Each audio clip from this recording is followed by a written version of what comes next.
Bismillahirrahmanirrahim. Assalamualaikum warahmatullahi wabarakatuh. Kembali bertemu dengan saya. Kali ini kita akan melanjutkan materi dasar akuntansi pertemuan 2, yaitu transaksi bisnis. Materi bisa dikaji, di-download melalui Sunan, ya. Persamaan akuntansi. Nah, di sini ada persamaan akuntansi aset sama dengan kewajiban plus ekuitas pemilik. Di sini aset adalah sumber yang dimiliki oleh perusahaan. Jadi anggap aja saya punya perusahaan, saya punya aset. Nah, di sini adalah sumber-sumber yang saya miliki di perusahaan. Kewajiban adalah hak kreditor yang mencerminkan utang perusahaan. Ekuitas pemilik yaitu hak pemilik perusahaan. Jadi ketika saya mau mengolah suatu perusahaan, ya, di situ ada modal saya di sini yang disebut dengan hak pemilik perusahaan, dan sumber modal yang lain dari hutang, mungkin hutang di bank. Jika ini digabungkan, maka disebut dengan aset, yaitu sumber yang dimiliki oleh perusahaan. Next, transaksi bisnis adalah peristiwa atau kondisi ekonomi yang secara langsung mengubah kondisi keuangan suatu entitas atau secara langsung mempengaruhi hasilnya. Transaksi bisnis ini ya transaksi output dari suatu perusahaan. Jadi misal perusahaan saya bergerak di bidang penjualan. Nah, endingnya barang yang dijual ke konsumen ini merupakan transaksi bisnis. Kayak seperti kalau Anda belanja ya di Indomaret, di teller atau kasir. Nah, di sini adalah proses transaksi bisnis. Contoh, tanggal 1 November, Chris Clark mendirikan perusahaan yang dinamakan Net Solution. Ya, perusahaan dinamakan Net Solution. Oke, next. Chris Clark membuka rekening bank atas nama Net Solution dan menyetorkan dana sebesar $25.000 ke rekening tersebut. Nah, di sini disebut dengan aset. Aset kas masuk $25.000. Ekuitas pemilik modal Chris Clark $25.000 investasi oleh Chris Clark. Ya, jadi $25.000 uang Chris Clark yang masuk di sini ekuivalen dengan ekuitas pemilik. Next. Net Solution membeli tanah senilai $20.000. Ya. Dari mana bayarnya? Dari uang ini. Ya, yang $25.000 ini digunakan untuk membeli tanah ternyata. Nah, di sini kas $25.000 digunakan untuk membeli tanah. Ya. Di sini berkurang $20.000 sehingga saldo menjadi $5.000. Sedangkan di sini asetnya dia berkembang, ya. Jadi dua, kas dan tanah. Tanah ini bertambah $20.000 karena tanah ini bernilai $20.000. Ya. Asetnya tetap, cuman di sini $5.000 berbentuk uang, $20.000 berbentuk tanah. Totalnya masih $25.000. Nah, ini digambarkan di sini ekuivalen dengan ekuitas pemilik modal Chris Clark $25.000 masih tetap ya, cuman di sini $20.000 berbentuk tanah dan $5.000 berbentuk uang. Selama bulan itu Net Solution membeli perlengkapan secara kredit. Nah, ini hutang ya, kredit ini hutang senilai $1.350. Maka di sini aset bertambah. Kenapa? Karena aset itu harta pemilik dilengkapi ditambah dengan hutang. Nah, di sini kas masih ini $5.000 ya, ditulis di sini. Terus tanah ini $20.000 ditulis di sini. Ditambah dengan utang yang baru $1.350, dia masuk ke sini. Jadi asetnya $5.000 plus $1.350 plus $20.000. Ekuivalen dengan di sini ada ekuitas pemilik, modal masih tetap 25.000 ya, yang ini 25.000 ditambah dengan utang usaha, entah ini dari bank atau dari mana ya, mendapatkan suntikan dana 1.350 berbentuk perlengkapan secara kredit ya. Perlu dicatat, antara ini dengan ini totalnya harus sama ya, karena ini simbol ekuivalen, sama dengan.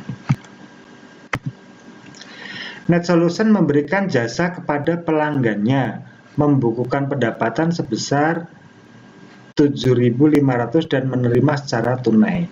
Nah, ini berarti pendapatan ya.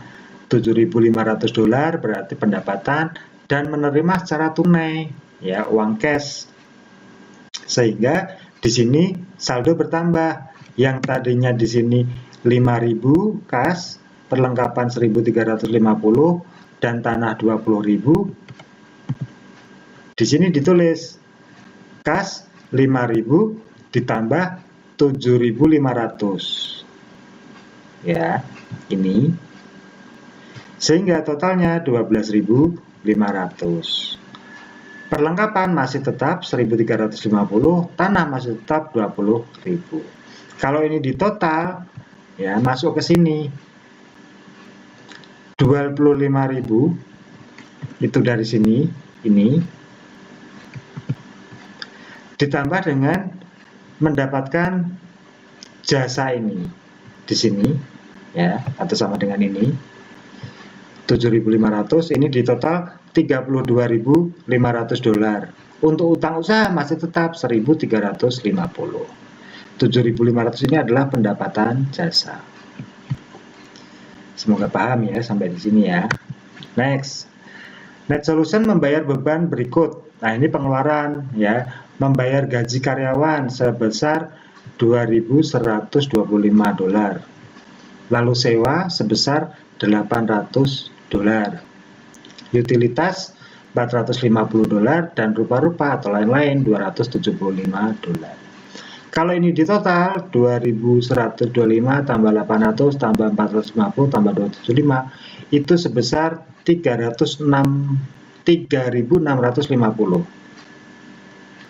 Dari kas ini 12.500 didapat dari mana? Dari slide sebelumnya. Nah, ini ya,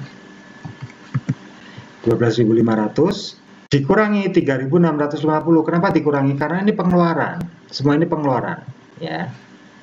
Sehingga saldo di total 8.850. Untuk perlengkapan masih tetap, untuk tanah masih tetap. Sama dengan utang usaha masih tetap 1.350 dan modal ini 32.500 ini ya. Itu total dari sini. Nah, sorry, 32.500 itu didapat dari slide sebelumnya. Nah, ini dikurangi semua pengeluaran, gaji, sewa, utilitas, dan rupa-rupa. Didapatkan 28.850. Ini sama dengan ini ditambah ini. 1.350-nya masih tetap. Ya, next. Dampak transaksi terhadap ekuitas pemilik. Ya, di sini ekuitas pemilik ketika ada transaksi berkurang oleh penarikan pemilik atau beban. Ya, jadi harta pemilik ini akan berkurang ketika ada penarikan. Dan akan bertambah jika ada pendapatan atau investasi pemilik. Saya punya harta di perusahaan, dia akan bertambah jika perusahaan itu mendapatkan profit. Dan akan berkurang jika ada penarikan atau pembayaran atau pengeluaran. Ya. Nah, pengeluaran dengan pendapatan ini selisihnya disebut dengan laba bersih. Ya. Jadi harta saya berapa, mendapatkan pendapatan berapa, digunakan untuk pengeluaran gaji dan lain-lain berapa, sisanya itu merupakan laba bersih. Ya. Kalau perusahaan yang sehat harusnya pendapatan lebih besar daripada pengeluaran. Ya, kalau pengeluaran lebih besar maka dia minus. Ya. Next. Laporan akuntansi yang disebut laporan keuangan menyediakan informasi kepada pemilik. Nah, saya sebagai pemilik perusahaan membutuhkan laporan ini. Ya, secara simpel dulu. Untuk bulan ini saya mendapatkan laba berapa sih? Ya. Nah, itu disebut dengan laporan keuangan. Biasanya seorang manajer itu mendapatkan laporan keuangan dari anak buahnya yang berprofesi sebagai accounting atau orang akuntansi. Laporan keuangan, di sini ada laporan laba rugi, merupakan rangkuman dari pendapatan dan beban selama periode waktu tertentu. Biasanya di sini bisa bulanan, bisa tahunan, atau per 6 bulan. Ya. Laporan ekuitas pemilik, rangkuman dari perubahan suatu ekuitas pemilik selama periode waktu tertentu. Ya, ini perubahan harta. Biasanya ini akhir tahun. Ya. Neraca, daftar dari aset, kewajiban, dan ekuitas pemilik pada tanggal tertentu. Nah, di akuntansi itu ada istilah neraca, yaitu daftar dari aset kita apa aja, terus kewajiban atau beban bayar kita apa aja, termasuk tadi gaji, sewa, dan lain-lain, dan harta, ya, ekuitas pemilik pada waktu tertentu. Laporan arus kas merupakan rangkuman dari penerimaan dan pengeluaran kas selama periode waktu tertentu. Ya, tadi di keuangan ada kas kita bertambah atau berkurang. Nah, rangkuman dari proses itu merupakan laporan arus kas. Nanti kita bahas satu persatu. Nah, ini contoh net solution laporan laba rugi untuk bulan yang berakhir 30 November. Ya. Di sini ada pendapatan sekian, 7.500, lalu beban operasi, contohnya ada upah sekian, ada sewa sekian, ada perlengkapan sekian, ada utilitas sekian, ada lain-lain sekian. Total beban operasi sekian. Ini adalah total dari ini. Ya, sehingga laba bersih 3.050 itu selisih dari ini dan ini. Masuk ke laporan ekuitas pemilik. Ya, 3.050. Next. Ketika neraca menampilkan kewajiban dan ekuitas pemilik di bawah aset, maka bentuk laporan yang digunakan. Oke, terima kasih ya. Kiranya segini dulu kuliah pertemuan kedua yang simpel-simpel dulu. Yang penting Anda paham dulu dasarnya, rugi laba seperti apa, aset seperti apa, menyusun laporan keuangan sederhana seperti apa. Di sini ada pepatah, jika Anda adalah seseorang yang sangat mencintai kedua orang tua Anda, maka jadikanlah perjuangan Anda dalam menuntut ilmu sebagai alat membahagiakan orang yang Anda sayangi. Oke, sekian dulu kuliah dari saya. Terima kasih. Kuliah saya tutup. Billahi taufik wal hidayah. Wassalamualaikum warahmatullahi wabarakatuh.